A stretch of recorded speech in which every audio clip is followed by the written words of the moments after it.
Hey, what is up guys, MKBHD here, and there's probably a lot of videos in your subscription box right around now.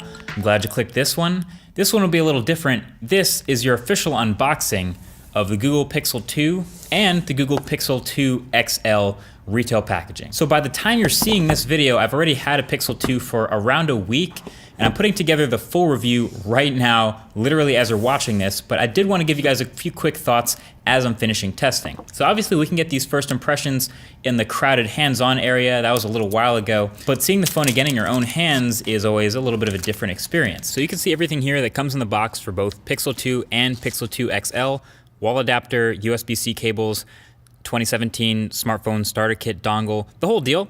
This unboxing is of course of the Pixel, but then of course, what do you know, I've been testing the XL, so mine is already fully set up. So this is our second look at the phone, and of course it's our second look at these bezels in real life. But honestly, the more I look at them, the less ugly they look, and I feel like they may also be necessary for the squeeze feature to activate Google Assistant, but I'll definitely have more on that in the full review. And also the soft touch metal all the way around the body of this phone has held up pretty well. It's a pretty medium to lightweight phone, but it holds up to pretty much zero scratch damage, and it's surprisingly good at repelling fingerprints with whatever oleophobic coating they're using on it. I like it. But really what I wanted to dive into in this video is to show that basically in the time that I've been using this phone and the previous generations, it's become pretty obvious that the differentiating factor when you're trying to pick which of these phones to buy, for this one, it's the software. The software experience with Android 8.0 Oreo on the Pixel 2, it's full of little things and little features. You might call it polish, but to me it's just kind of things that make you go, oh yeah, that's really nice. That's a good thing they thought of that. That's maybe the best way I can describe it. So while this isn't the most stunning hardware in the world, there is a lot of cool stuff going on in the software department. So let's break it down. Number one, the settings app is redone and cleaned up and sorted. So different Android skins handle the ever-increasing number of extra features in Android in different ways. You know, some of them spread them out more, some of them are very colorful. This one is more into nesting the less used features, but overall I think this is super clean. You have a consistent theme, you have the search function that works really, really well. It's white and blue, so it's really easy on the eyes.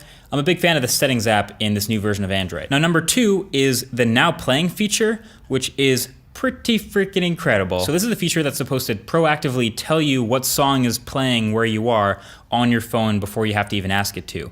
It works most of the time, not all the time, but a lot of the times when you experience that sort of a desire to know what song's playing, when you're in like a coffee shop or in some place where music is playing, it's usually a pretty popular song, and that's why it works often. But it's using the always-on mics on this phone, and it's using Pixel's ambient services to pull from a pool of tens of thousands of songs, which doesn't sound like much, but that's usually enough based on, like we said, where you're hearing these songs. But basically when it does recognize one of the songs you're listening to, it works as advertised. It shows up on your lock screen. You can drag down your notifications and actually click on that song that it's identified for you and maybe play it on YouTube or add it to a Spotify playlist, whatever you want to do with it. It's pretty solid. The only downside was I did get rickrolled recently. I know you're judging me for that, but it was actually way funnier like 3 minutes later when I saw Never Gonna Give You Up on my lock screen. Thanks, internet. Now, number three is Google Lens, and this was the image recognition software that we're seeing both built into Google Photos and in the camera, and eventually going to be on its own. It's Pixel exclusive for now, and it's just basically starting to work on our phones. Basically, Google Lens is best at identifying things with text in them. It's basically doing a reverse Google image search, and anytime you do a reverse Google image search, adding text is really, really good for narrowing down what you're looking at. So this Hasselblad photo I took is a great example. When you look at the wide angle photo with the whole shape of the camera, the text isn't necessarily in focus, and I hit Google Lens, and it just kind of knows it's a camera. But when I do a second close-up photo where you can see the text Hasselblad is more in focus, Google Lens definitely recognizes that text and adds it to its search, and it's more able to properly identify what it's looking at by adding that. So overall, I didn't go out of my way to use Google Lens that much, but when I did, it was really cool to see. It didn't really approach me the way something like the Now Playing feature did. It just kind of appeared in my face. But I think this is one of the things that will also get better with time, especially seeing how much AI is a forward focus with Google right now.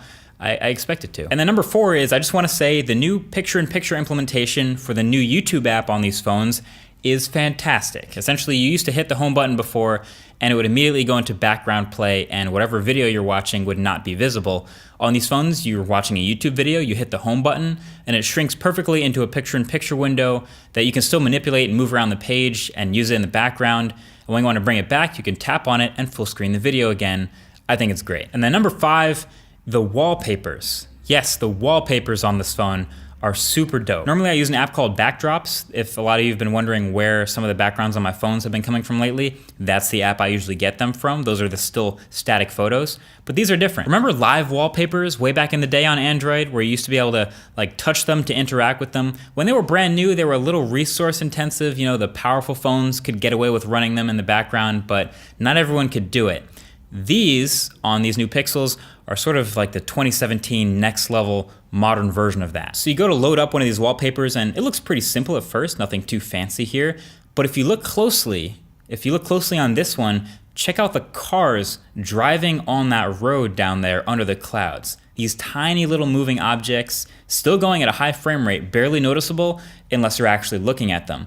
Or these 3 little, I guess they're hot air balloons flying over Monument Valley. Again, super subtle, but you wouldn't even know that they're moving unless you were looking for them. Or this one, my personal favorite actually, the waves crashing down on the beach at this well-known coastline in Lagos.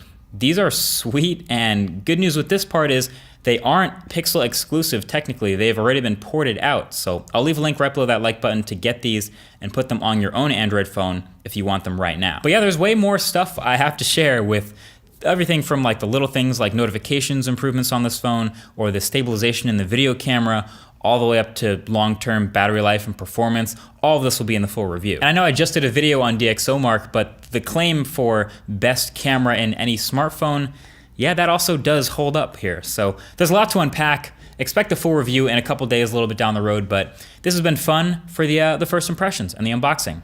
Thank you for watching. Talk to you guys in the next one. Peace.